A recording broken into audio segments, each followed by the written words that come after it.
Good evening and welcome to tonight's meeting of the Lunenburg Municipal Building Design Committee. Today is Thursday, January 12th, 2023. In accordance with the requirements of the open meeting law, please be advised that this meeting is being recorded and broadcast over the Lunenburg Public Access channel.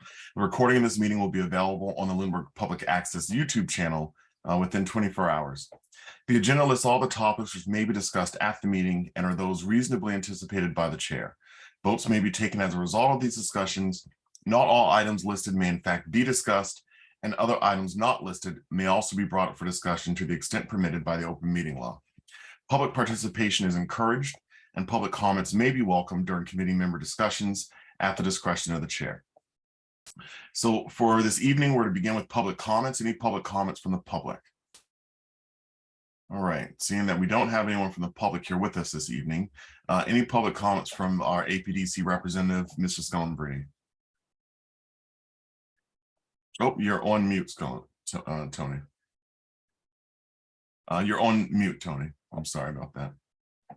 I have no comments, but other than I have a question. We have a new member apparently to the committee. Would you mind introducing him to me, Michael Ray? Yeah, so it's not a member. This is actually Casey's with us tonight. He's our building commissioner. So what we're going to be doing tonight is meeting with Casey to go over building code implications for the hybrid concept. Okay, nice to meet you, Casey. Nice You're to not meet you. Clara. Yeah, that's my daughter. I don't know how to change it. Yeah, I was Vicky Scullenbrady for a number of meetings. All right, any comments from our from the committee? No. All right, so tonight we're not going to be taking any votes here tonight. This is actually going to be a pretty brief meeting. I know that many members before tonight had indicated, myself included, that we have other commitments starting at 7. So we will be targeting to try to wrap this meeting up before 6:45. So really, Casey, I know that I'm going to start with you, Casey. So really, I know that you were provided with our building hybrid concepts to kind of see what we were thinking through for different ideas. And what we wanted to meet with you to go over is what the building code implications are. And if we can start at TC Passios.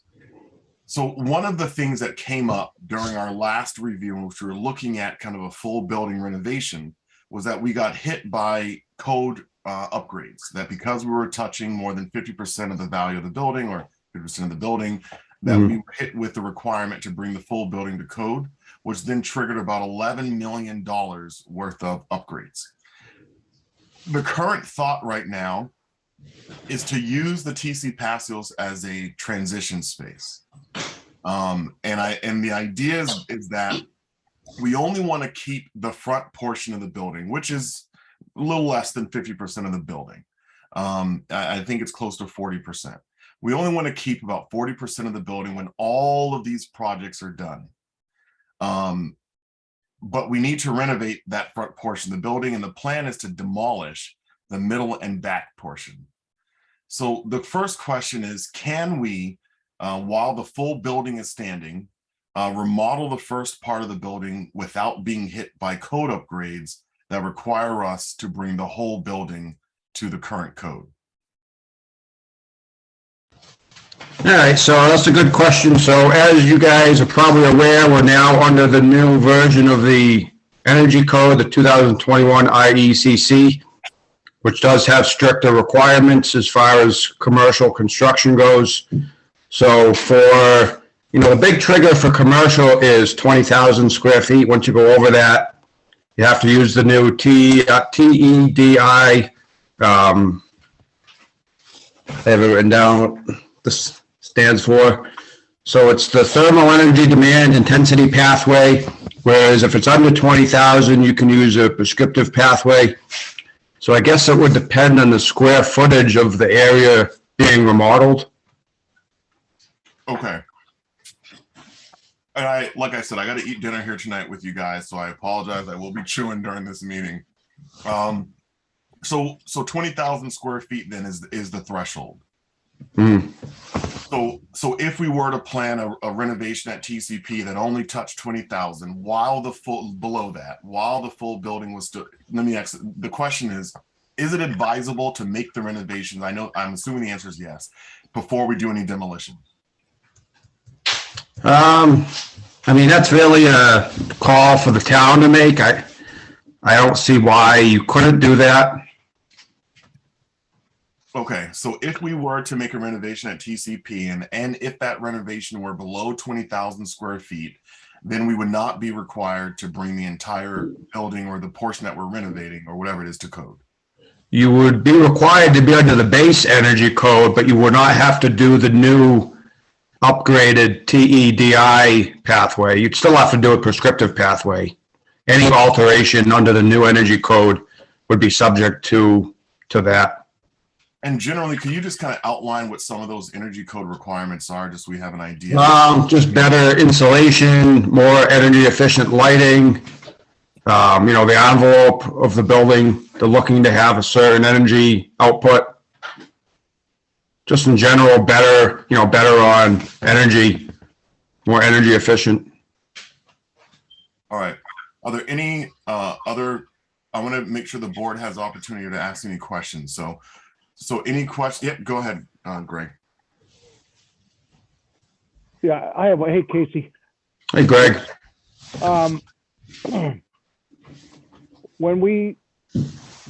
Whenever it was 2 years ago or a year and a half ago, when we were working on the plans for the full renovation of all 55,000 square feet or whatever it is, we were told by the architect that because we were doing that much of the building, and quite frankly, I can't remember the percentages. Michael Ray suggested that it was 50%. It very well could have been.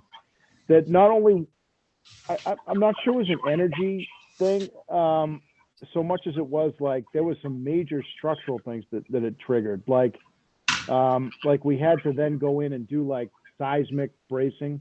And things like, and those were the big ticket items because we had to, basically, now you're talking about structural steel and you're talking about a new roof, structure.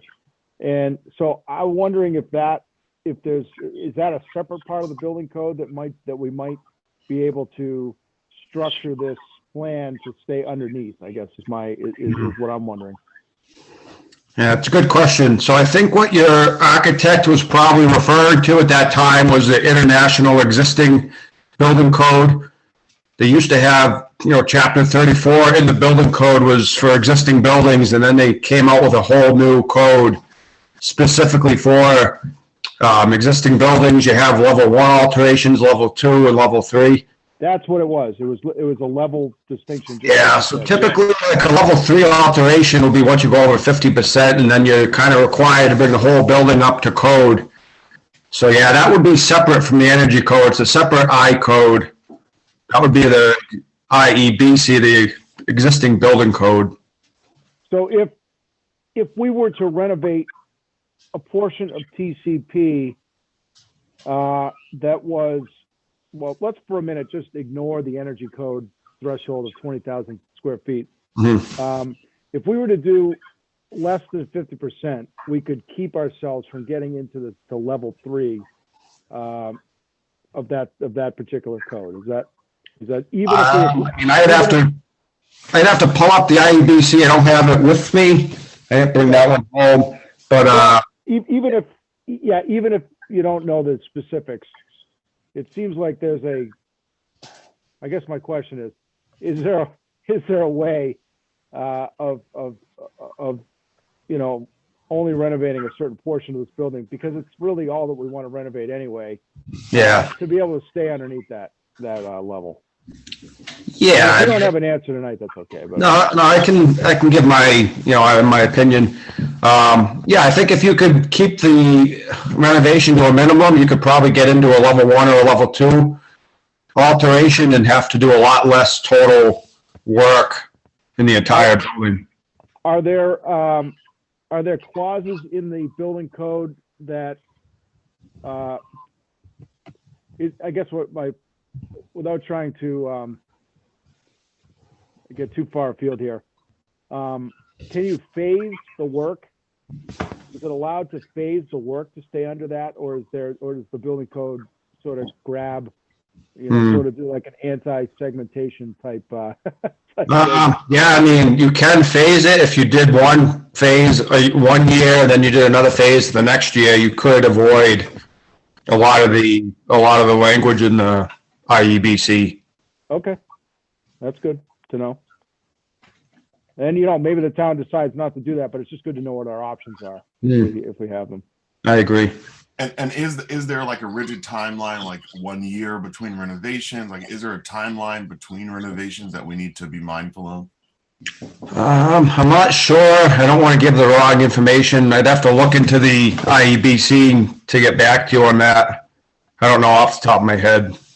Yeah, if I had to guess, it would relate to having them as separate projects. So I think you would probably have a certificate of occupancy and have one closed out before you. Yeah, I think more than time, it's like you said, it's projects. If it's all done at the same time and it's under one permit, it would all be subject. But if you did the permit and then close it out and then started a new project, I don't believe there's a time limit, but I'd have to check to be sure. All right, Tom, Tony, any questions? Oh, no, we're talking TCP. We're going to go building by building here because we have a couple other questions. Casey, I'm originally from Ohio. I've been in the Massachusetts area for 2 years. And when I was involved with doing renovation of historic preservation facility, buildings that were designated within a historic district, in Ohio, you could there was like a circuit breaker for code requirements in old historic buildings in order to maintain you know, the historic fabric of the buildings, particularly on the outside. The insides, you know, you could do a lot of different things, but on the outside, you know, you were trying to maintain the character. And for buildings that were getting both, and in Ohio, they had a state historic tax credit program as well as the federal historic tax credit program. So there was a provision that allowed for some code variances for historic buildings. Does that same kind of mechanism exist in the building code for the state of Massachusetts? Yeah, it's a good question. It does exist. I actually looked at the energy code today, preparing for today's meeting, and at least in the energy code, there is a section that for historic buildings, it does allow you for some relief from the code requirements, provided you get a report, that would be submitted to my office, and it would have the owner's signature as well as a registered design professional or a representative of the State Historic Preservation Office. And I believe there's also similar reliefs available in the International Existing Building Code. So there are definitely reliefs that are offered for historical buildings. Okay, thanks. And that's what I was anticipating, given the federal historic tax credit projects exist everywhere. So that's good to know.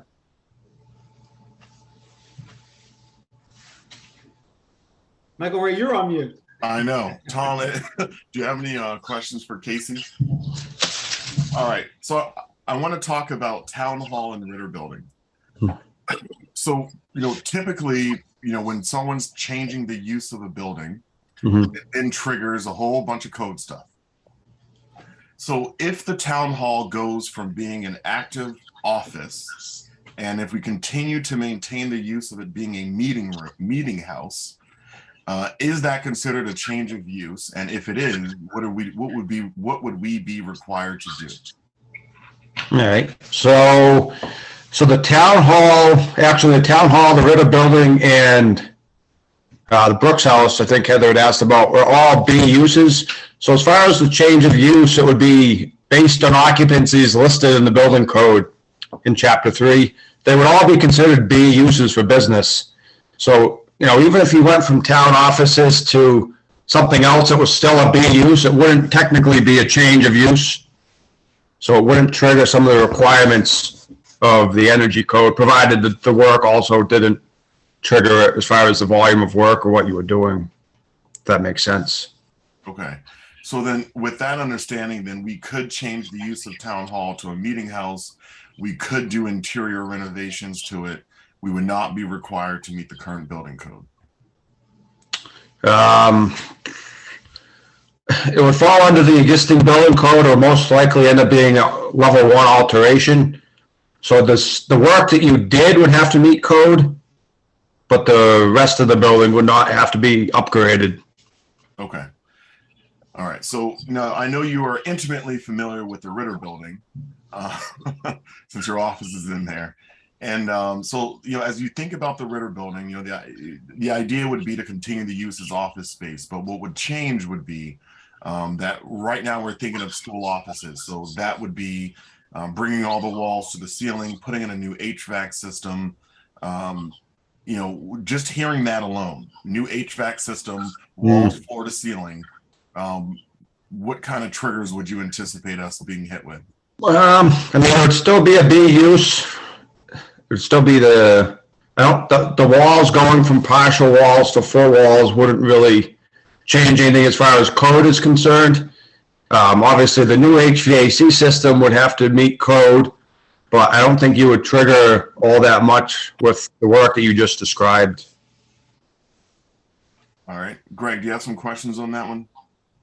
I'm looking at your face. Sorry, I'm having trouble getting myself on and off mute here today. So, relative to the town hall, so switching from, so my question is related to zoning, Casey. So if we were to go from the town, the way we're using the building today to basically just a meeting house, so, obviously it's being used in part as a meeting house now. There's also office space on the first floor. Would we trigger a site plan approval on that property? I know there's exceptions in the zoning bylaw for municipal buildings. I don't believe you would trigger anything as far as, you might trigger site plan, but it wouldn't require special permits or anything. But going back to what you were saying, right now it's a B use with accessory assembly spaces like the upstairs meeting room. If you did the whole building as an assembly use, it would go from a B to an A use as far as the building code. So that would trigger some things as far as energy and as far as the existing building code is concerned. Okay. Yep. Okay. I want to ask a follow-up to Greg's question. If we kept an office in the building, though, would that be, what would we need to do to keep it in the use? I mean, right now, roughly half the building is a meeting house, Yeah. As far as percentages, I'd have to take a look at how the code is worded, but, there has to be a primary use and then a secondary use. So I guess it would, if there was one office and the rest of the building was assembly, I think it would be hard to argue it that it's a business use at that point. So I would say it would probably have to be at least 50% offices. What if we had the public access studio as the other component of use for the town hall? You had meeting space for like the select board types of meetings or other community meetings like this one. But then you had the other part of the building dedicated to the PAC studio that's been discussed. Would that kind of keep it in the same use mode at that point? Yeah, it wouldn't have a formal office, but it would certainly have this, the control room similar to what we have in town hall today. Maybe a little bigger, or maybe a little more elaborate. What do you think of that as a way to kind of temper any dramatic change in use? Yeah, I think that could possibly work depending on, like I said, the size or the amount of space used for one use versus the other, as far as, square footage or rooms, number of rooms, things like that. So I see that, just for the board, I see just in my understanding of the zoning bylaw, having to get a site plan approval for that property, I think it's problematic because we have 0 parking. Hmm. So if it may require dimensional zoning relief from our friend Dave Blatt and his cronies on the zoning board of appeals. Is he on this board too? He is. I think he's on. I think iPhone is David. So we. That's why I asked the question, Casey, because I would love to stay. I think it's pretty clear that if we add, particularly if we are proposing an addition at the Ritter, which I know that Michael Ray hasn't talked about yet in the discussion here, but that would clearly trigger a site plan approval over there. But I think if we could stay under a site plan criteria for the town hall, it would certainly be good, because I think that that there's just no. I mean, there's no land to do anything there. There's no way we could document compliant parking and things that are required under that section of the bylaw. Yeah, I mean, I don't have my zoning bylaw in front of me, but I believe there's, 6 or 7 triggers for a site plan. One of them is a change of use in an existing building or site, which if you kept it, partial offices, partial meeting, that wouldn't change the use from a B use. And there's also, if you add parking spots, I think it's 10 or more spots, which obviously you don't have any spots to. We definitely won't be doing that. So I don't think you probably wouldn't have to do site plan unless you change the use of the building. Okay, that's where I was driving at. So I think it's pretty important that we come up with a solution. It may be pretty important that we come up with a solution, and this is for my colleagues, that keeps that use the same, at least in the eyes of Casey and the building department. So.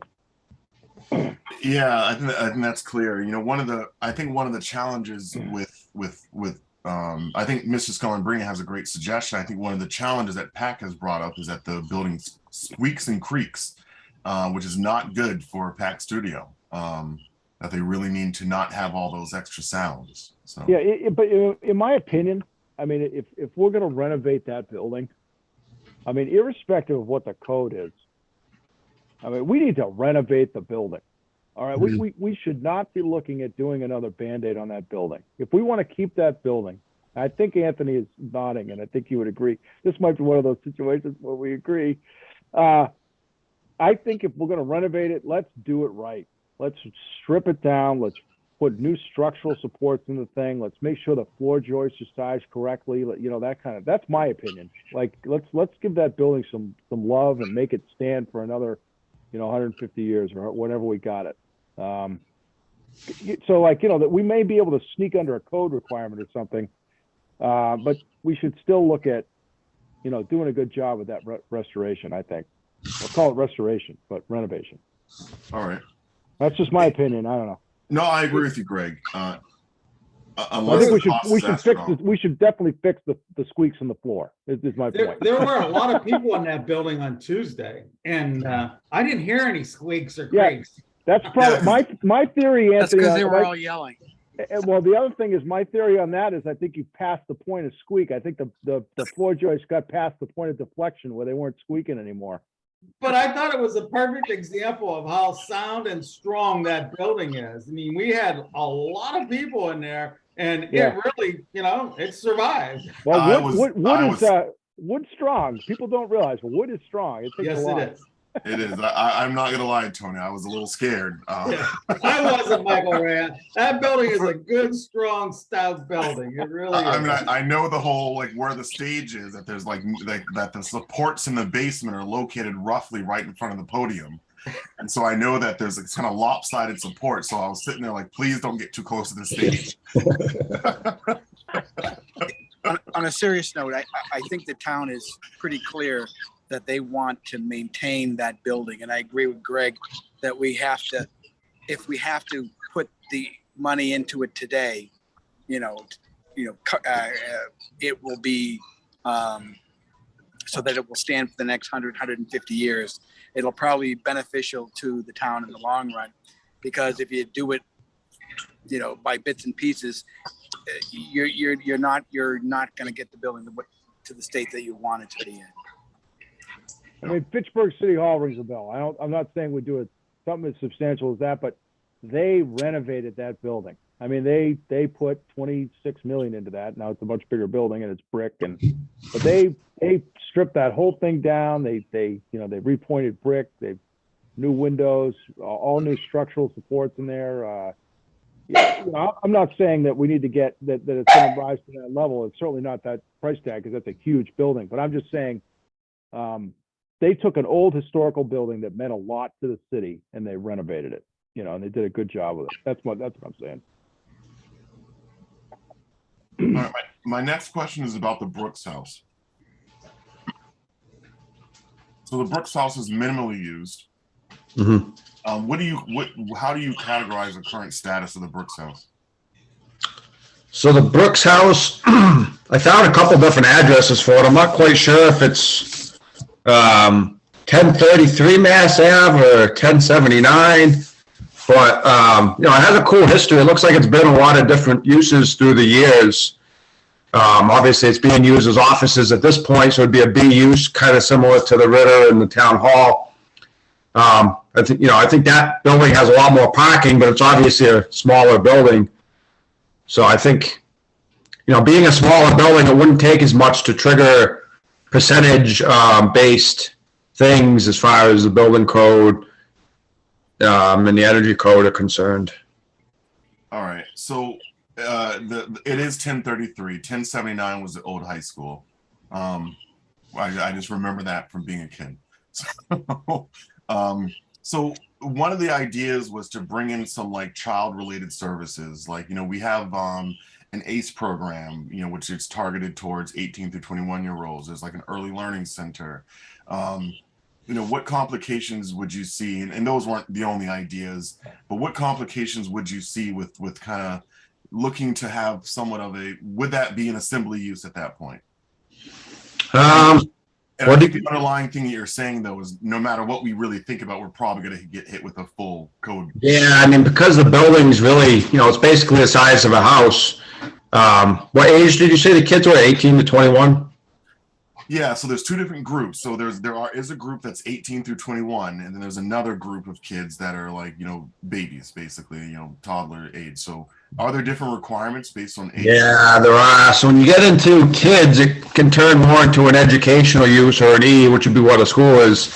The requirements definitely change. They get a lot stricter.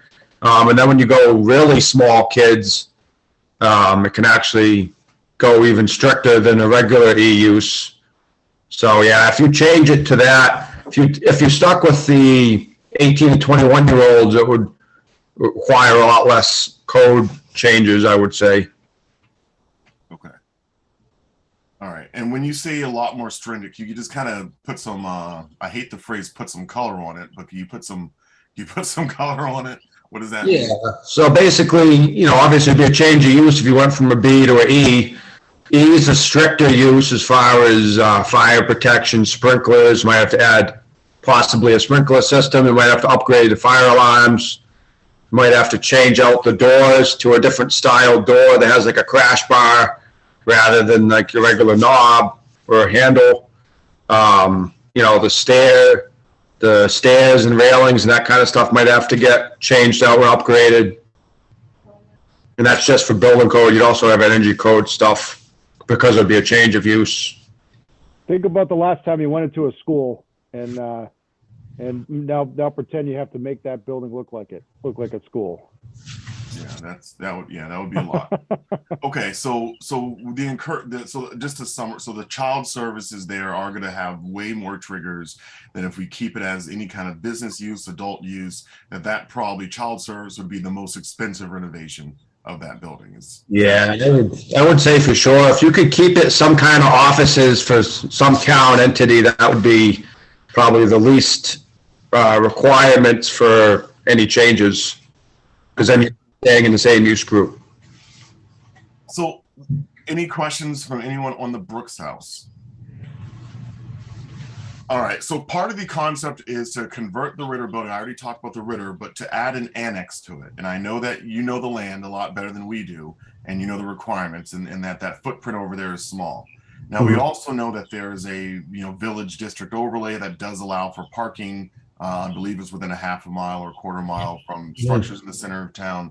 So the question is, you know, if we think about a 4,500 square foot addition to the building, and really so that the Ritter becomes kind of school offices, the new addition becomes essentially town hall. What is the best way? What would some of the concerns be about adding an annex to Ritter, knowing the footprint of that parcel in that general area? And we're thinking a multi-story annex. So this would be on the lawn section closest to like Leominster and Lancaster Ave? I would envision it would be closer to Mass Ave, going to the right side, you know, where Verizon comes in to get to their building, kind of taking that L shape, or backwards L shaped. Look at that. So, I mean, I believe that district is 0 lot lines in the village center district there, so I don't think you'd have like setback issues. I think the biggest issue would probably be parking. I mean, it's not as bad as the town hall, but there's not really a ton of parking there, especially even with a few extra employees that we've gotten, and we're having Monty Tech do the kitchen over right now. Seems like there's pretty limited parking. So depending on how many staff members that 4,000 square feet added, I think parking would probably be the biggest issue, unless we were able to use some of the old school parking. Yeah, I think the current thought is 30 School Street would function as our parking lot. Not the full parcel, but I mean, what's currently the existing parking lot, an expansion of that, and like a fine tuning of it, that would kind of function as the additional parking space for the property. All right. So as far as so you don't have concerns about setbacks. I know 4,000 square feet. I mean, we did have some ideas that were presented about what that could look like. It would likely change the intersection over there, because, you know, that's a really wide intersection that was for fire trucks when the fire station was over there. Okay, I think that's pretty clear. So any other concerns that you would have or think about an annex at that site just off the top of your head? No, I mean, obviously it would have to meet code for new construction, but other than that, I would say no. Okay. Any questions from anyone else on that? Would that cause us to have to do anything to the current Ritter building? Any code issues for that? Yeah, because the addition would be so large and it's connected, I have to take a look at the exact wording of are you talking about energy or just in general? In general, anything that we'd be required. Yeah, I think you would trigger a level 3 alteration for the existing building code, which would require you to upgrade the entire building. And as far as the energy code, I think it would probably end up being a similar scenario, upgrading the entire building.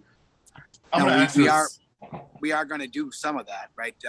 Tearing down the walls and putting in a new HVAC. So some of that we'll already be doing, but I'm not sure if that's going to be more than we want to do.